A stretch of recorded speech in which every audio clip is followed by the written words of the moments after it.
السلام علیکم ورحمۃ اللہ وبرکاتہ۔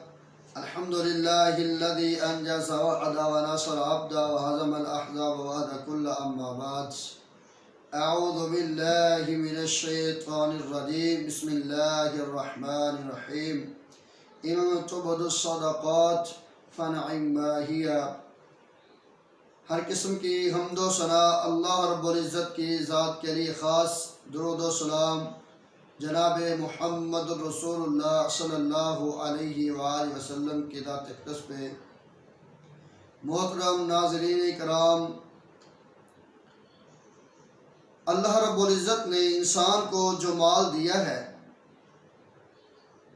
انسان کا حق بنتا ہے کہ اس مال میں سے اللہ رب العزت کے رستے کے اندر کچھ صدقہ خیرات کرتا رہے۔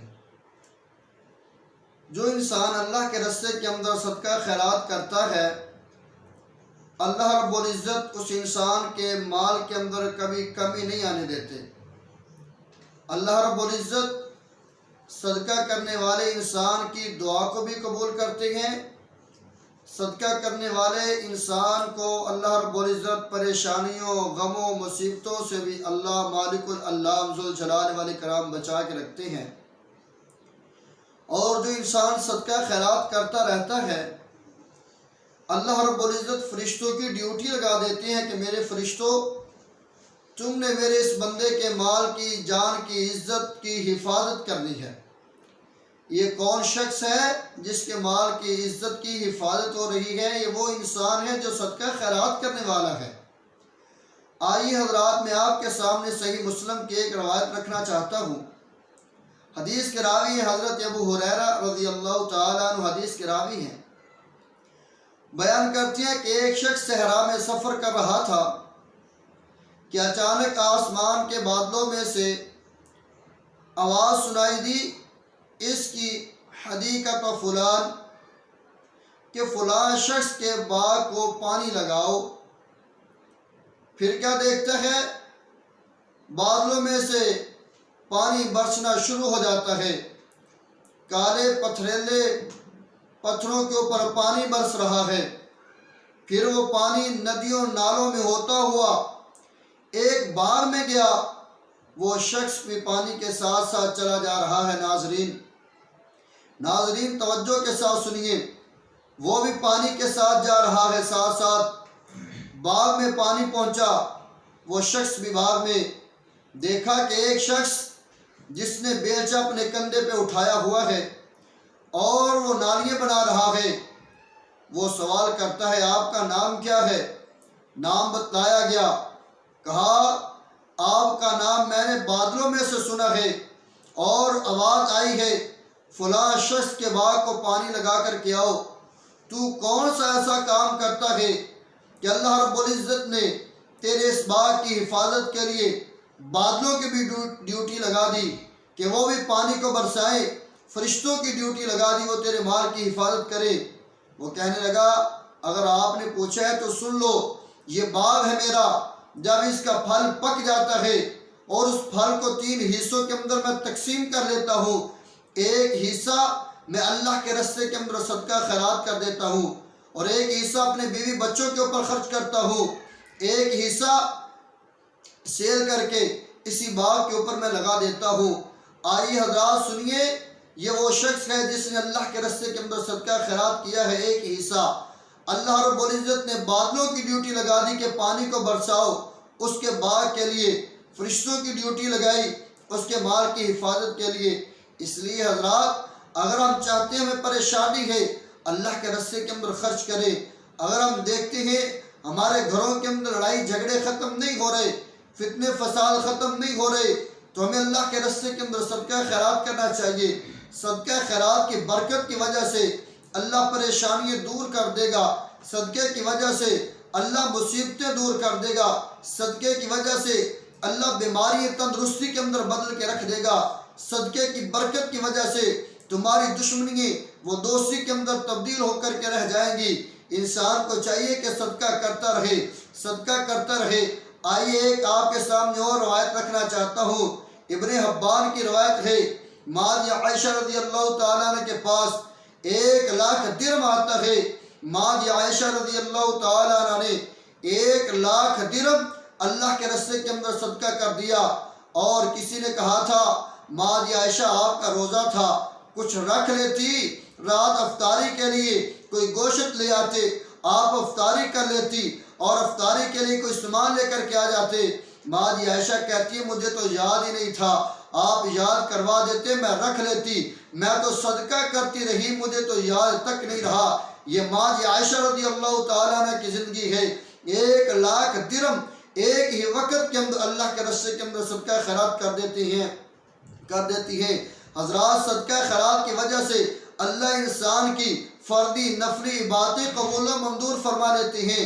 آپ کے سامنے حضرت عبداللہ بن مبارک رحمہ اللہ تعالیٰ کا ایک واقعہ رکھنا چاہتا ہوں۔ حضرت عبداللہ بن مبارک رحمۃ اللہ علیہ اپنے ساتھیوں کے ساتھ جا رہے ہیں، سفر کے لیے، سفر حج کے لیے جا رہے ہیں۔ رستے کے اندر دیکھا ہے ایک چھوٹی سی آبادی آئی اور ایک گھر میں سے ایک بچی نکلتی ہے، باہر دیکھتی ہے ایک بکری کا چھوٹا سا بچہ مرا پڑا ہے، اس کو گھسیٹ کر کے اپنے گھر میں لے جاتی ہے۔ جناب عبداللہ بن مبارک دیکھتے ہیں خیریت ہو، اس بچی نے بکری کا مرا ہوا بچہ گھسیٹ کر کے اپنے گھر کیوں لے کر کے گئی ہے؟ اور دروازے پہ دستک دی، پوچھا گیا آپ کی بچی بکری کا مرا ہوا بچہ گھر کیوں کھینچ کر کے لائی ہے؟ کہنے لگے گھر سے آواز آئی وہ بچی تھی، پتہ نہیں لگا۔ عبداللہ بن مبارک کہتے ہیں یہ بات نہیں، جو اصل بات ہے، جو حقیقت پہ مبنی بات ہے اس کی وضاحت کی جائے۔ وہ عورت کہنے لگی میرے سر کا تاج، میرا خاوند، میرا شوہر فوت ہو گیا ہے، ہم غربت کی زندگی گزار رہے ہیں، ہمارے گھر کے اندر راشن سب ختم ہو چکا ہے، درم و دینار ختم ہو چکے ہیں، روپیہ پیسہ گھر میں موجود نہیں ہے، فقر و فاقے کی زندگی گزار رہے ہیں۔ تو حضرت عبداللہ بن مبارک رحمۃ اللہ علیہ کی آنکھوں سے آنسو آ جاتے ہیں اور اپنے دوستوں کو کیا کہتے ہیں، میرے دوستوں تم جاؤ حج کے لیے۔ عبداللہ بن مبارک اس سال حج نہیں کرے گا، عبداللہ بن مبارک اگلے سال حج کے لیے جائے گا، عبداللہ بن مبارک اگلے سال حج کرے گا۔ حج کا زیادہ راز سارا درم و دینار جتنے بھی تھے عبداللہ بن مبارک رحمۃ اللہ علیہ کے پاس، وہ سارے ان گھر والوں کو دے دیے، واپس اپنے گھر میں لوٹ آتے ہیں۔ ساتھی حج کے لیے گئے، حج کر کے میدان عرفات میں سوئے ہوئے تھے۔ ہر ایک ساتھی کہتا ہے مجھے رات خواب آئی، میں کیا دیکھتا ہوں جیسے فرشتے نے میرے کندھے سے پکڑا ہے، اور فرشتے کہتے ہیں بتلاؤ تمہاری حج اللہ نے بعد کے اندر قبول کی ہے، پہلی اگر کسی کی حج قبول کی ہے تو وہ عبداللہ بن مبارک ہے۔ کیوں، کس وجہ سے اللہ رب العزت نے حضرت عبداللہ بن مبارک رحمۃ اللہ علیہ کو حج کی مقبولیت کا ثواب کیوں دیا ہے؟ انہوں نے ایک غریب کا خیال رکھا ہے، غریب گھر کا خیال رکھا ہے، غریب فیملی کا خیال رکھا ہے، غریب بچوں کا خیال رکھا ہے، غریب عورت کا خیال رکھا ہے۔ عبداللہ بن مبارک رحمۃ اللہ علیہ نے اپنا سارا مال و دولت زیادہ راہ ان گھر والوں کو دے دیا ہے۔ آئیے سنیے حضرات، حضرت عبداللہ بن مبارک رحمۃ اللہ علیہ کے بارے آتا ہے وہ سب سے زیادہ مال و دولت اللہ کے راستے کے اندر خرچ کرنے والے تھے۔ عبداللہ بن مبارک رحمۃ اللہ علیہ فرماتے ہیں انسان کا سب سے بہترین مال وہ ہے جو علماء کے اوپر اور طلباء کے اوپر خرچ کیا جاتا ہے۔ اس لیے سامعین محترم، اللہ کے راستے کے اندر زیادہ سے زیادہ صدقات و خیرات کرنا چاہیے، زیادہ سے زیادہ اللہ کے راستے کے اندر دینا چاہیے۔ رسول اللہ صلی اللہ علیہ وآلہ وسلم نے عصر کی نماز پڑھائی اور سلام پھیرنے کے فوراً بعد اللہ کے رسول اپنے گھر میں چلے جاتے ہیں۔ صحابہ کرام پریشان ہیں، اللہ کے رسول واپس مسجد کے اندر لوٹتے ہیں۔ چہرے کی کیفیت کو دیکھا ہے، صحابہ کرام پریشان ہیں۔ آج خلاف معمول اللہ کے رسول گھر میں چلے گئے ہیں۔ اللہ کے رسول اللہ صلی اللہ علیہ وآلہ وسلم نے فرمایا میرے صحابہ میرے گھر کے اندر صدقے کی ایک سونے کی ڈلی پڑی تھی، میں اپنی بیوی کو کہہ کے آیا ہوں اس کو اللہ کے راستے کے اندر خرچ کر دو۔ یہ وہ رسول اللہ صلی اللہ علیہ وآلہ وسلم کی سیرت ہمیں بتلا رہی ہے۔ اللہ کے رسول اللہ صلی اللہ علیہ وآلہ وسلم کی سیرت ہمیں یہ سبق دے رہی ہے۔ اللہ کے رسول کے پاس جو بھی سائل آ کے سوال کر دیا کرتا تھا، اللہ کے رسول اس کو خالی واپس نہ لٹایا کرتے تھے۔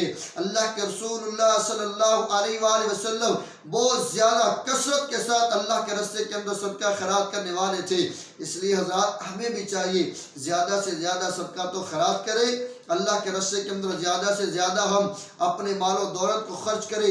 تاکہ عرش والا عرش پہ راضی ہو جائے اور اس کی مخلوق زمین کے سینے پہ راضی ہو جائے۔ جب اس کی وہ مخلوق جس کو ایک وقت کا کھانا ملتا ہے دوسرے وقت کا کھانا نہیں ملتا، وہ زمین پہ راضی ہو جائے گی، عرش پہ بیٹھا رہبار عرش پہ راضی ہو جائے گا۔ اس لیے حضرات یہ کب ہوگا؟ جب ہم صدقات و خیرات کریں گے، جب اللہ کے راستے کے اندر ہم مال و دولت کو خرچ کریں گے۔ جب ہم مال و دولت کو خرچ ہی نہیں کریں گے، کنجوس بن کے شوم بن کے بیٹھ جائیں گے اپنے مال و دولت کے اوپر، تو اس وقت اللہ کے رسول اللہ صلی اللہ علیہ وآلہ وسلم نے فرمایا انسان کا وہ مال انسان کو فائدہ نہیں دے گا جو انسان مال جمع کرتا رہے جمع کرتا رہے جمع کرتا رہے، اللہ کے راستے کے اندر خرچ ہی نہ کرے۔ آئیے ایک آپ کے سامنے اور روایت رکھنا چاہتا ہوں، جس حدیث کو علامہ البانی نے سلسلہ صحیحہ میں لے کر کے آئے ہیں۔ علامہ البانی سلسلہ صحیحہ میں یہ حدیث لے کر کے آئے ہیں، بیان کرتے کہ قیامت کے دن اللہ رب العزت اس بندے کو عرش کا سایہ نصیب فرمائیں گے۔ ایک روایت کے اندر آتا ہے کہ اللہ رب العزت صدقہ کرنے والے انسان کو صدقے کا سایہ نصیب فرمائیں گے، جب اللہ کے عرش کے علاوہ کسی اور کا سایہ نہیں ہوگا۔ سورج سائبان سوا نیزے پہ آ چکا ہوگا، نفسا نفسی کا عالم ہوگا، اس وقت اللہ رب العزت صدقہ سایہ عطا فرمائے گا، صدقے کا سایہ عطا فرمائے گا کس بندے کو؟ جو اللہ کے راستے کے اندر صدقہ خیرات کرنے والا ہوگا۔